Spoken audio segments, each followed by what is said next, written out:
007, reporting for duty. Where the hell have you been?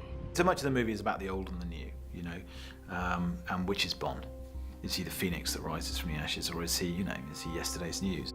We make him feel, you know, a dinosaur. While he's been away, the world has changed. MI6 is in a different place, looks different, is staffed by different people, and none of the things that he expected to find are there. You've got to see him, in a sense, fall apart and put himself back together again. Well, this is going well.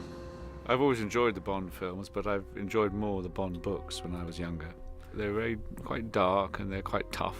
I identified with this sort of isolation of Bond, a sort of a lone wolf figure. It's actually a remarkably difficult part to play because he says very little, and the moment you make him say too much, it's not Bond anymore.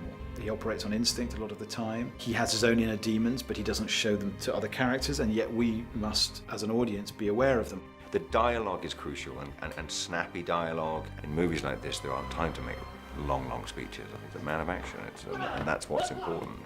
Daniel's one of the greatest actors that the world has. He has inhabited the role of Bond, and he's pushed it in directions that one wouldn't have thought possible. He really reveals Bond's inner life in a way that we've never seen before. You could say the staging posts of this story happen with Bond either on his own or with M, but nobody else sees really what's going on behind the curtain. And that's interesting, and he's done that, I think, brilliantly.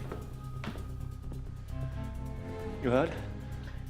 Only my pride. The most important relationship in the movie is Bond and M, without a doubt. Those were the most challenging scenes to write because they had to be done with grace and with elegance. Not only because you're writing for Daniel Craig and Judi Dench, but because their relationship is so unique. It exists in that sort of quasi-gray zone between professional and personal. And they're always able to challenge each other on a professional way and sometimes in a very personal way. And in this movie, we wanted to make it very personal. There is a very special relationship, I think, between Bond and M.